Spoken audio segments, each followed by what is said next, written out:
Oke, ya. Selamat berjumpa lagi rekan-rekan mahasiswa yang saya cintai, saya hormati, saya sayangi. Sesi pada kali ini akan membahas Undang-Undang Perlindungan Konsumen dan juga peran lembaga independen sejenis di dalam memberikan perlindungan layanan kesehatan, khususnya konsumen kesehatan. Dan materi ini bisa diakses di Gmail yang nanti akan lengkap di upload di situ ya. Oke. Materi ini merupakan materi yang tidak semata-mata membahas tentang bagaimana manajemen rumah sakit, tetapi materi ini justru materi yang sangat dibutuhkan mengingat dorongan dari dunia internasional maupun nasional pada perlindungan konsumen, khususnya konsumen kesehatan. Belajar dari pengalaman, kita bisa lihat selama ini ada satu perubahan yang cukup mendasar, yaitu perubahan paradigma yang pada awalnya layanan kesehatan itu memang layanan yang bersifat sosial, charity, dan disadari atau tidak berubah ke arah layanan yang bersifat komersial, profit, sehingga perpaduan antara layanan sosial dan layanan profit inilah yang menjadikan satu tantangan tersendiri, karena para petugas medis, para dokter dituntut untuk bisa memainkan peran ini, untuk memanage sedemikian rupa sehingga layanan yang sifatnya sosial ini bisa dikerjakan secara profesional tanpa menimbulkan konflik-konflik kepentingan yang berarti. Temuan sebetulnya kita sadari juga bahwa pemenuhan hak dasar khususnya di bidang kesehatan itu dijamin oleh Undang-Undang Dasar. Ya. Yang berikutnya, ketidakmampuan negara memberikan perlindungan kesehatan. Kita sering sekali menyaksikan protes-protes, komplain-komplain dari layanan kesehatan di masyarakat yang seolah-olah memprotes, menggugat gitu ya, layanan kesehatan di Indonesia ini bagaimana sebaiknya dilakukan dan jauh dari pemenuhan kebutuhan yang sebetulnya dibutuhkan oleh masyarakat. Yang berikutnya sebetulnya tidak kalah pentingnya adalah memang peran swasta itu meningkat. Kita bisa saksikan rumah sakit, klinik-klinik swasta tumbuh subur di lingkungan kita seiring dengan kebutuhan masyarakat yang tidak secara tegas terpenuhi dengan baik ya. Dan yang tidak kalah menarik adalah bisnis mengalahkan etika. Nah, di sesi ini akan membahas di seputar itu, bagaimana Undang-Undang Perlindungan Konsumen itu merupakan payung untuk melakukan advokasi kepada konsumen. Di satu sisi, pelayanan rumah sakit juga ada undang-undangnya tersendiri. Bahkan sekarang tidak kalah penting, negara menyediakan lembaga-lembaga independen yang didukung oleh dana APBN maupun APBD, di mana masyarakat yang mengalami ketidakpuasan di dalam layanan kesehatan bisa mengadukan nasibnya ke beberapa lembaga yang sudah disediakan oleh pemerintah ini. Nah, itu yang terjadi, bahkan dibuka dengan sangat akomodatif. Silahkan mengadu, bisa dilakukan di Ombudsman Republik Indonesia, Ombudsman daerah misalnya. Bahkan layanan ini ditawarkan secara cuma-cuma. Belum lagi hadirnya Undang-Undang Keterbukaan Informasi Publik yang merupakan satu tantangan tersendiri bagi rumah sakit. Kalau sampai informasi itu dikehendaki oleh masyarakat pengguna layanan rumah sakit ini, tentunya rumah sakit juga harus siap memberikan data itu seluas-luasnya. Oke, kita awali dengan apa sih sesungguhnya dan mengapa materi Undang-Undang Perlindungan Konsumen serta peran lembaga-lembaga yang terkait itu kemudian harus kita bahas di dalam sesi khusus, bahkan tidak hanya satu sesi, bahkan 2 sesi.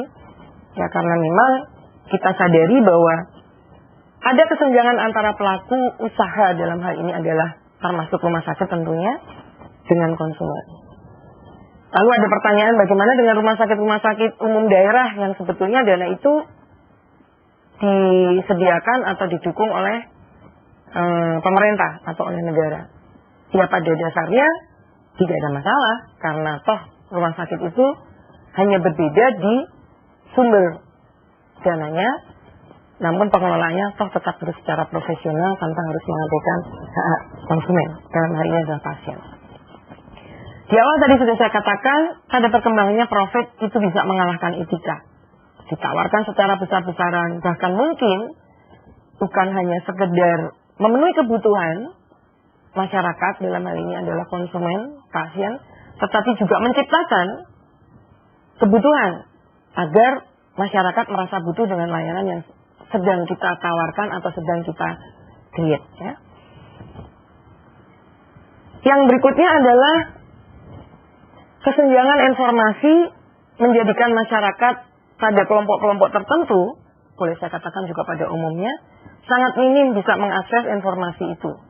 Ya, jadi andaikan ada, itu sepotong-sepotong saja, tidak secara utuh informasi itu diterima, sehingga tidak jarang kesenjangan informasi ini akan menimbulkan masalah yang cukup berarti. Desakan gerakan peduli konsumen telah melahirkan Undang-Undang Perlindungan Konsumen. Ya. Di samping itu juga keterbatasan sumber daya alam yang mau tidak mau harus kita pikirkan. Eksploitasi telah terjadi di mana-mana, termasuk barangkali rumah sakit juga memberikan kontribusi kepada pengelolaan sampah yang mungkin belum secara baik dan benar dikelola tanpa harus menimbulkan pencemarannya. Yang lain, kecenderungan eksploitasi pada tubuh. Yang tadi di awal saya katakan menciptakan kebutuhan ini tidak menutup kemungkinan ada kecenderungan eksploitasi pada tubuh seseorang yang sebetulnya idealnya itu mestinya dilindungi. Gitu. Nah, tetapi kembali lagi ya, desakan tuntutan untuk mencari profit itu juga tidak kalah pentingnya, namun kadang juga dibarengi dengan pelanggaran-pelanggaran etika. Yang dikawal dari Undang-Undang Perlindungan Konsumen dalam hal ini sebetulnya tidak terlalu baru buat kita, yaitu ada asas keadilan, di mana asas ini diharapkan agar ada partisipasi seluruh rakyat yang diwujudkan secara maksimal dan memberikan kesempatan kepada konsumen, ya, terus terang saja, dan pelaku usaha untuk memperoleh haknya dan melaksanakan kewajibannya itu secara adil. Imbang lah minimal seperti itu ya, jadi tidak terjadi kesenjangan yang terus-menerus gitu. Pengalaman di salah satu lembaga ombudsman swasta itu memang pelanggaran-pelanggaran yang terjadi itu tanpa disadari memang masih didominasi di 3 sektor ya. Selain ini masih sangat prematur, itu ada di sektor transportasi, kesehatan dan pendidikan. Nah, ini menjadi satu tantangan sendiri. Kita yang mengelola rumah sakit yang dituntut secara profesional untuk kesembuhan pasien, klien, namun juga dituntut untuk bagaimana organisasi atau rumah sakit ini bisa running dengan baik tanpa harus menimbulkan persoalan-persoalan di kemudian hari. Secara prinsip sebetulnya perlindungan konsumen ini tidak jauh berbeda dengan perlindungan hak asasi manusia pada umumnya. Namun pada intinya bagaimana konsumen ini bisa mendapatkan kepastian hukum untuk memberi perlindungan kepada konsumen. Nah, ini yang menarik.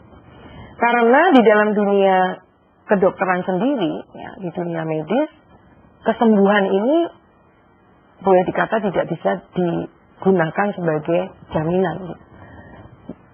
Melakukan intervensi tertentu mengkonsumsi obat tertentu belum tentu kemudian ada jaminan bahwa dia akan sembuh gitu. Nah, ini yang menarik. Di satu sisi perlindungan konsumen menghendaki ada kepastian hukum untuk perlindungan konsumen itu, di sisi lain sebetulnya dunia kedokteran justru tidak serta-merta memberikan jaminan bahwa apa yang dilakukan itu akan membawa dampak yang boleh dikatakan kesembuhan itu sendiri. Ini yang menarik ya.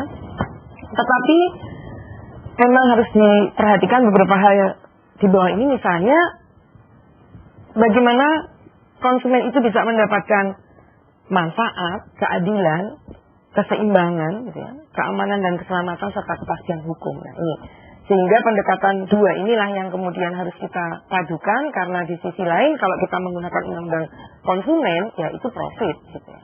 Sementara di sisi lain ada rumah sakit umum daerah misalnya yang tidak serta-merta itu melayani untuk mencari profit, sekalipun running organisasi itu tetap harus dipikirkan ya ke depannya seperti apa. Oke, ini beberapa landasan hukum yang bisa kita gunakan ya, dan ini bisa peroleh juga di dalam lampiran-lampiran dokumen ini ataupun mungkin di sumber-sumber lainnya. Yang pertama adalah Undang-Undang Perlindungan Konsumen tahun 99 ya, nomor 8 khususnya. Lalu Undang-Undang nomor 29 tahun 2004 tentang praktek kedokteran gitu. Lalu Undang-Undang nomor 44 2009 tentang rumah sakit ya. Kemudian undang-undang ini yang relatif baru, Undang-Undang nomor 37 tahun 2008, ini yang memang masyarakat belum banyak yang paham mengenai undang-undang ini, diakui ya, khususnya untuk melaporkan ketimpangan pelayanan di bidang kesehatan ya. Itu adalah undang-undang tentang Ombudsman Republik Indonesia. Undang-undang nomor 25 tahun 2008 tentang pelayanan publik. Dua undang-undang yang terakhir ini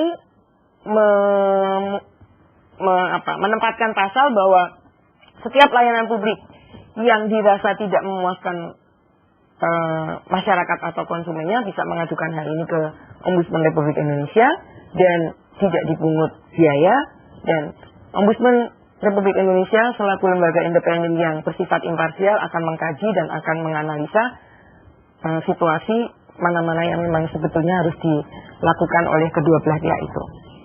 Yang lain, Undang-Undang Kesehatan tentu saja tidak bisa kita lupakan di situ sebagai dasar yang sangat inti. Dan yang terakhir adalah Undang-Undang Keterbukaan Informasi Publik, sebagaimana yang tadi di awal sudah saya sampaikan. Merujuk pada undang-undang ini, lalu kita ada satu kebutuhan untuk ya bagaimana ya kita berada di layanan kesehatan yang selama ini dikonstruksikan layanan yang sangat sosial ya, tetapi di sisi lain kemudian harus dituntut secara profesional karena memang manajemen rumah sakit mengharuskan dalam tanda petik memandatkan untuk tetap harus running secara organisasi. Nah, tujuannya sebetulnya juga tidak jauh berbeda. Kembali lagi saya saya tegaskan bahwa apa sih sebetulnya yang dirisaukan dari layanan ini ya.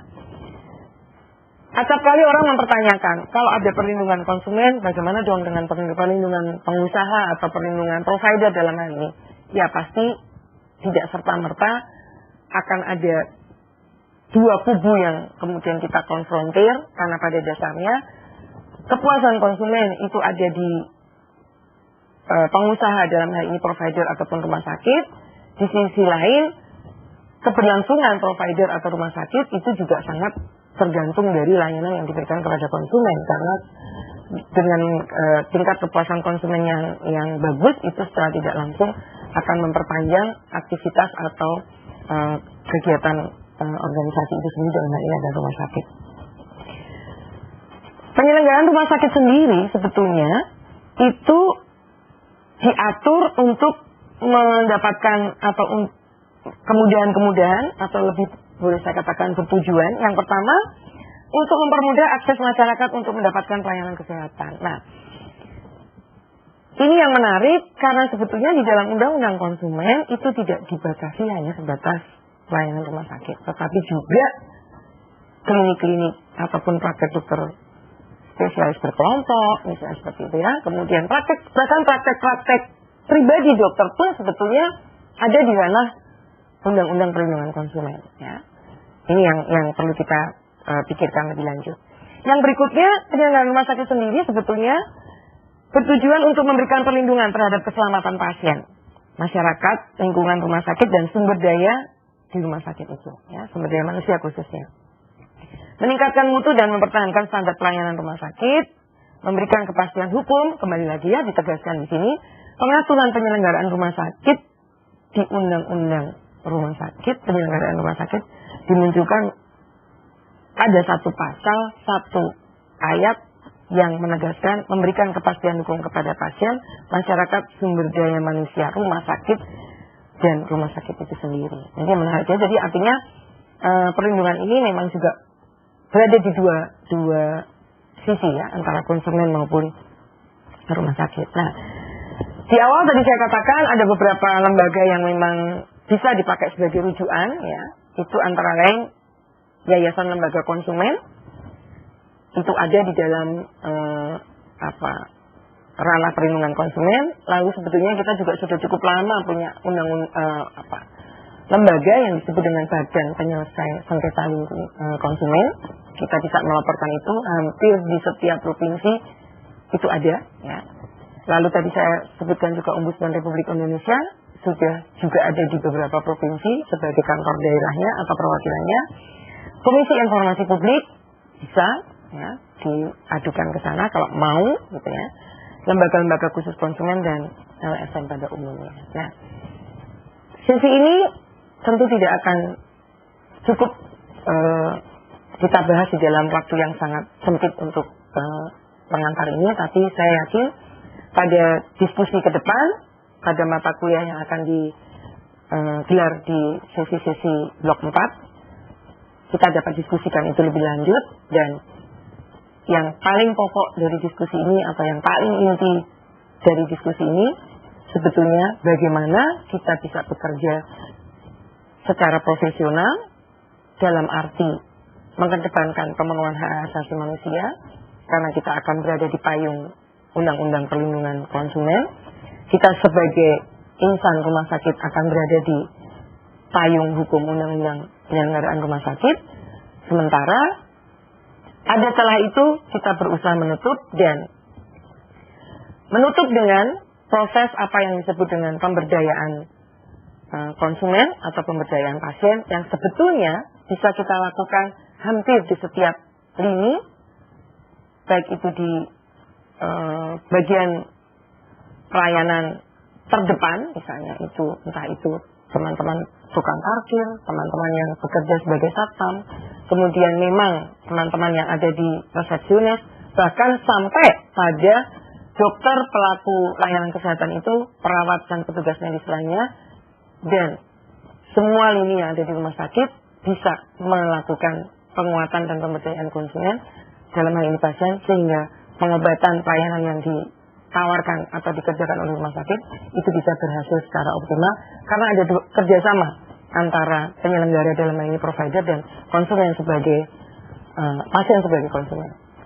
Itu yang bisa saya sampaikan. Moga-moga introduction ini bisa menjadi pencerah kita pada awal-awal kuliah, khususnya di dalam materi Undang-Undang Perlindungan Konsumen dan peran-peran lembaga-lembaga independen di dalam perlindungan konsumen, khususnya konsumen kesehatan. Terima kasih, sampai jumpa di mata kuliah Undang-Undang Perlindungan Konsumen dan peran-peran lembaga independen untuk perlindungan konsumen.